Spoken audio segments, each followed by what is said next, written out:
Welcome to Just the Word, where we're reading through the Bible in 1 year. And I'm Net. Today's reading will come from Joshua chapters 9 and 10. Joshua chapter 9. Now when all the kings west of the Jordan heard about these things, those in the hill country and the western foothills and along the entire coast of the Great Sea, as far as Lebanon, the kings of the Hittites, Amorites, Canaanites, Perizzites, Hivites, and Jebusites, they came together to make war against Joshua and Israel. However, when the people of Gibeon heard what Joshua had done to Jericho and Ai, they resorted to a ruse. They went as a delegation whose donkeys were loaded with worn-out sacks and old wineskins, cracked and mended. The men put worn and patched sandals on their feet and wore old clothes. All the bread of their food supply was dry and moldy. Then they went to Joshua in the camp at Gilgal and said to him and the men of Israel, "We have come from a distant country. Make a treaty with us." The men of Israel said to the Hivites, "But perhaps you live near us. How then can we make a treaty with you?" "We are your servants," they said to Joshua. But Joshua asked, "Who are you, and where do you come from?" They answered, "Your servants have come from a very distant country because of the fame of the Lord your God. For we have heard reports of him, all that he did in Egypt, and all that he did to the 2 kings of the Amorites east of the Jordan, Sihon, king of Heshbon, and Og, king of Bashan, who reigned in Ashtaroth. And our elders and all those living in our country said to us, 'Take provisions for your journey. Go and meet them, and say to them, we are your servants. Make a treaty with us. This bread of ours was warm when we packed it at home on the day we left to come to you. But now see how dry and moldy it is. And these wineskins that we filled were new, but see how cracked they are. And our clothes and sandals are worn out by the very long journey.' The men of Israel sampled the provisions, but did not inquire of the Lord. Then Joshua made a treaty of peace with them to let them live, and the leaders of the assembly ratified it by oath.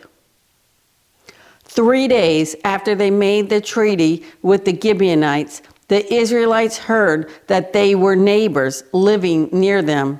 So the Israelites set out, and on the 3rd day came to their cities, Gibeon, Kephirah, Beeroth, and Kiriath-Jearim.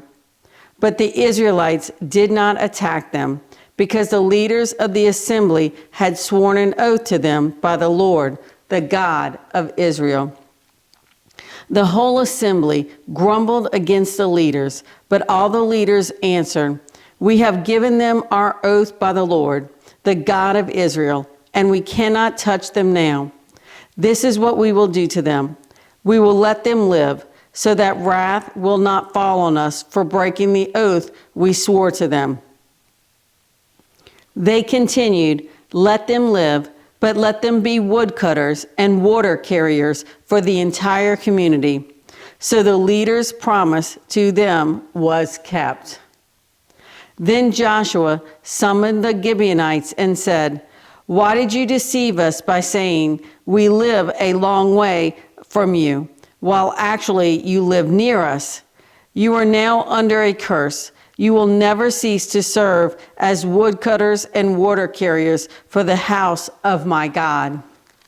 They answered Joshua, "Your servants were clearly told how the Lord your God had commanded his servant Moses to give you the whole land and to wipe out all its inhabitants from before you. So we feared for our lives because of you, and that is why we did this. We are now in your hands. Do to us whatever seems good and right to you." So Joshua saved them from the Israelites, and they did not kill them. That day he made the Gibeonites woodcutters and water carriers for the community and for the altar of the Lord at the place the Lord would choose. And that is what they are to this day. Joshua chapter 10. Now Adoni-Zedek, king of Jerusalem, heard that Joshua had taken Ai and totally destroyed it, doing to Ai and its kings as he had done to Jericho and its king, and that the people of Gibeon had made a treaty of peace with Israel and were living near them. He and his people were very much alarmed at this, because Gibeon was an important city, like one of the royal cities. It was larger than Ai, and all its men were good fighters.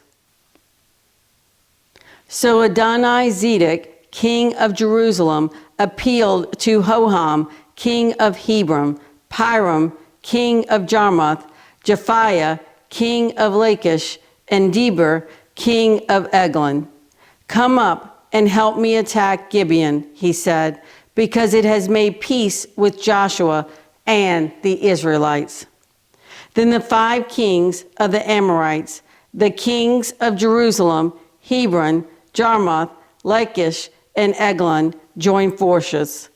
They moved up with all their troops and took positions against Gibeon and attacked it. The Gibeonites then sent word to Joshua in the camp at Gilgal, "Do not abandon your servants. Come up to us quickly and save us. Help us, because all the Amorite kings from the hill country have joined forces against us." So Joshua marched up from Gilgal with his entire army, including all the best fighting men. The Lord said to Joshua, "Do not be afraid of them. I have given them into your hand. Not one of them will be able to withstand you." After an all-night march from Gilgal, Joshua took them by surprise. The Lord threw them into confusion before Israel, who defeated them in a great victory at Gibeon. Israel pursued them along the road going up to Beth Horon and cut them down all the way to Azekah and Makkedah. As they fled before Israel on the road down from Beth Horon and Azekah, the Lord hurled large hailstones down on them from the sky, and more of them died from the hailstones than were killed by the swords of the Israelites. On the day the Lord gave the Amorites over to Israel, Joshua said to the Lord in the presence of Israel, "O sun, stand still over Gibeon. O moon, over the valley of Ajalon." So the sun stood still, and the moon stopped, till the nations avenged itself on its enemies, as it is written in the book of Jasher. The sun stopped in the middle of the sky and delayed going down about a full day. There has never been a day like it before or since, a day when the Lord listened to a man. Surely the Lord was fighting for Israel. Then Joshua returned with all Israel to the camp at Gilgal. Now the 5 kings had fled and hidden in the cave at Makkedah. When Joshua was told that the 5 kings had been found hiding in the cave at Makkedah, he said, "Roll large rocks up to the mouth of the cave and post some men there to guard it. But don't stop. Pursue your enemies, attack them from the rear, and don't let them reach their cities, for the Lord your God has given them into your hand." So Joshua and the Israelites destroyed them completely, almost to a man, but the few who were left reached their fortified cities. The whole army then returned safely to Joshua in the camp at Makkedah, and no one uttered a word against the Israelites. Joshua said, "Open the mouth of the cave and bring those 5 kings out to me." So they brought the 5 kings out of the cave, the kings of Jerusalem, Hebron, Jarmuth, Lachish, and Eglon. When they had brought these kings to Joshua, he summoned all the men of Israel and said to the army commanders who had come with him, "Come here and put your feet on the necks of these kings." So they came forward and placed their feet on their necks. Joshua said to them, "Do not be afraid. Do not be discouraged. Be strong and courageous. This is what the Lord will do to all the enemies you are going to fight." Then Joshua struck and killed the kings and hung them on 5 trees, and they were left hanging on the trees until evening. At sunset, Joshua gave the order, and they took them down from the trees and threw them into the cave where they had been hiding. At the mouth of the cave, they placed large rocks, which are there to this day. That day, Joshua took Makkedah. He put the city and its king to the sword and totally destroyed everyone in it. He left no survivors, and he did to the king of Makkedah as he had done to the king of Jericho. Then Joshua and all Israel with him moved on from Makkedah to Libnah and attacked it. The Lord also gave that city and its king into Israel's hand. The city and everyone in it Joshua put to the sword. He left no survivors there. And he did to its king as he had done to the king of Jericho. Then Joshua and all Israel with him moved on from Libnah to Lachish. He took up positions against it and attacked it. The Lord handed Lachish over to Israel, and Joshua took it on the 2nd day.